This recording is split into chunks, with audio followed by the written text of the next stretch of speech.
Hello guys, welcome back to our channel Mahalakshmi kitchen. ఇంతవరకు మా videos చూడకపోయింటే make sure to subscribe. So ఈరోజైతే మా అమ్మ ఆవకాయ పచ్చడి అయితే పెట్టేస్తుందండి. సో ఆవకాయ పచ్చడి పెట్టడానికి ముందైతే ఫస్ట్ మ్యాంగోస్ అన్నిటిని కూడా నీట్గా కడిగేసుకొని ఒక క్లాత్ అయితే తుడుచుకొని ఆరబెట్టుకోవాలండి.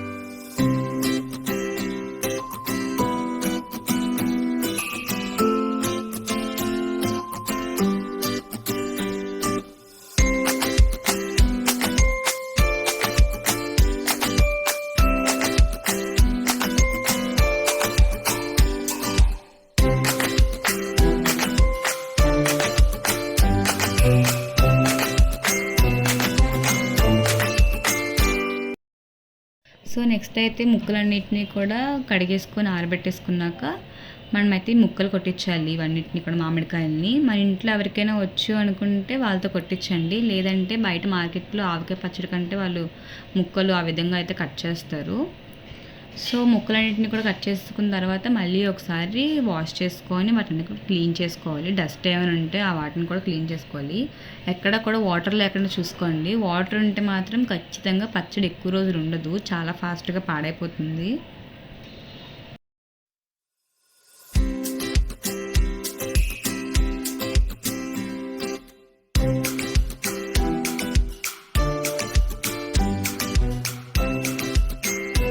సో ముక్కలన్నీ కూడా ఆరిపోయాక ఒక గిన్నె లాంటిది తీసుకొని అందులోకి అయితే ఈ ముక్కలన్నింటినీ కూడా లెక్క పెట్టుకుంటూ వేయాలి. అంటే దీన్ని బట్టి మనం మిగతావి పొడులు లాంటివి వేయాలంటే దీన్ని బట్టి వేసుకోవాలి. కాబట్టి ఎన్ని గిన్నెలు వచ్చాయో మనం లెక్క పెట్టుకొని ఒక కొలతలో వేసుకోవాలి.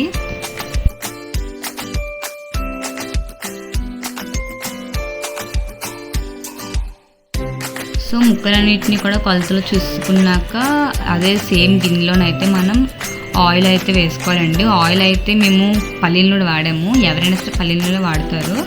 సో పల్లీల నూనె అయితే ఆ గిన్నెకి నిండాగా అయితే వేసుకోండి. వేసుకొని మనం ముక్కలన్నింటినీ కూడా వేసుకున్నాం కదా వేరే గిన్నెలోని, అందులో అయితే వేసేసి ముక్కలన్నింటికి కూడా బాగా ఈ ఆయిల్ అనేది పట్టించేలా చూసుకోండి. ఆయిల్ మొత్తం ముక్కలన్నిటికీ కూడా పట్టాలి.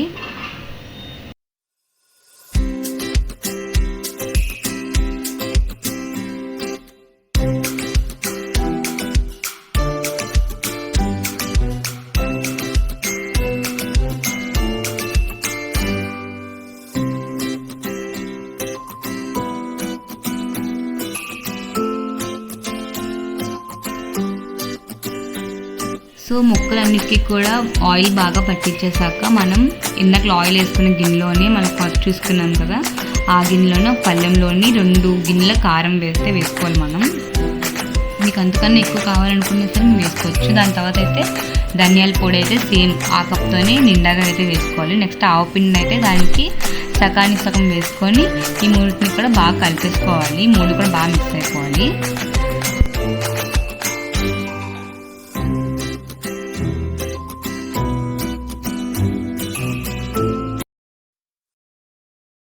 ఈ 3 అయితే బాగా మిక్స్ అయిపోయాక మనం ఇందులోకి అయితే సేమ్ ఇందాక తీసుకున్న కప్లోనే 1/2 కప్ అయితే వేసుకోవాలి సాల్ట్ వేసుకున్నాక నెక్స్ట్ ఒక స్పూన్ అయితే పసుపు యాడ్ చేసుకొని మళ్ళీ అన్నింటిని కూడా బాగా అయితే మిక్స్ చేసేసుకోవాలి.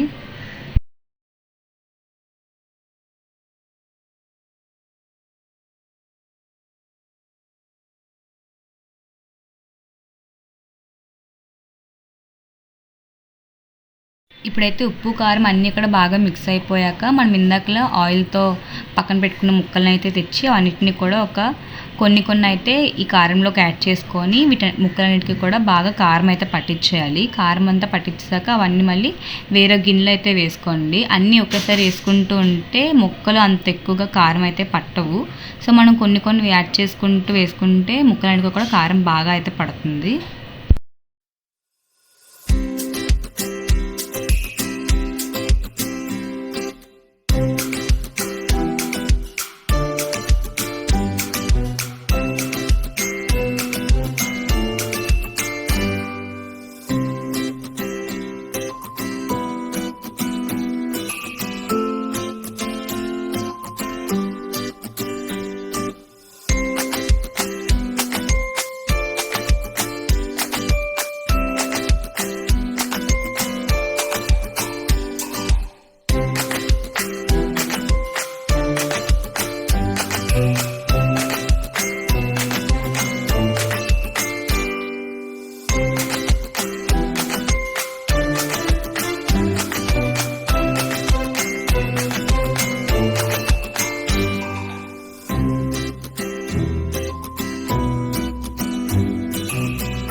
ముక్కలన్నిటికీ కూడా కారం పట్టించాక మనకైతే ముక్కలన్నీ కూడా ఇలా ఉంటాయి. ఇలా చూసుకుని తినాలనిపించేస్తుంది. సో ఇవన్నీ కూడా బాగా పట్టించేసాక మనం ఏదైనా ఒక జాడీ లాంటివి తీసుకొని అందులోకైతే ముక్కలన్నీ కూడా ట్రాన్స్ఫర్ చేసుకోవాలి. ఫస్ట్ అయితే ముక్కలు వేసుకోవాలి. ముక్కలు వేసుకున్న తర్వాత మనం ఆయిల్ యాడ్ చేస్తూ ఉండాలి.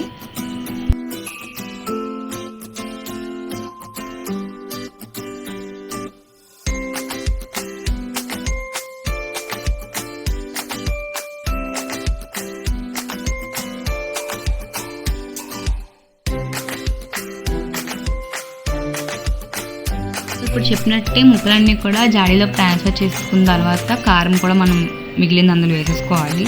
సో ఇప్పుడైతే మనం ఆయిల్ యాడ్ చేసుకోవాలండి. మనం ఇందాక వేసుకున్న పల్లీల నూనె మళ్ళీ వేసుకోవాలి. సేమ్ కప్తో వేసుకొని కలిపేయండి ఫుల్గా అంతానా.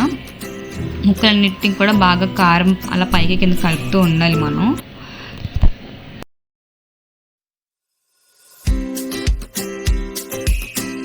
సో ఇందాకలా యాడ్ చేసుకున్న ఆయిల్ సరిపోకపోతే మళ్ళీ మనం ఆయిల్ అయితే యాడ్ చేసుకుంటూ ఉండాలి.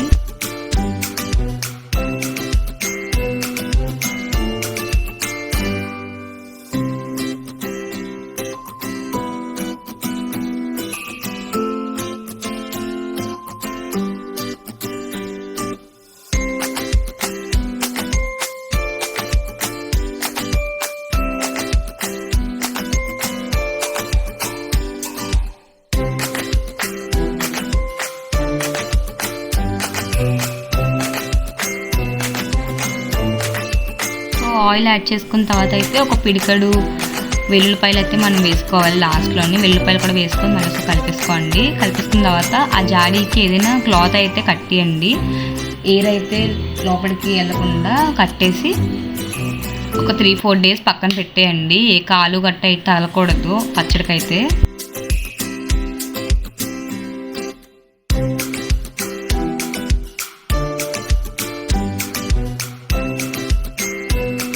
సో 3 days తర్వాత అయితే ఓపెన్ చేసి మన ఆవకాయని అలా అన్నంలో కలుపుకొని తింటే చాలా బాగుంటుంది. మీరు కూడా ట్రై చేసి మీకు ఇంట్లో ఎలా వచ్చిందో మాకు కూడా కామెంట్ సెక్షన్లో కామెంట్ చేసి చెప్పండి. మీకు కనుక మా వీడియోస్ నచ్చినట్టయితే like, share and comment, subscribe.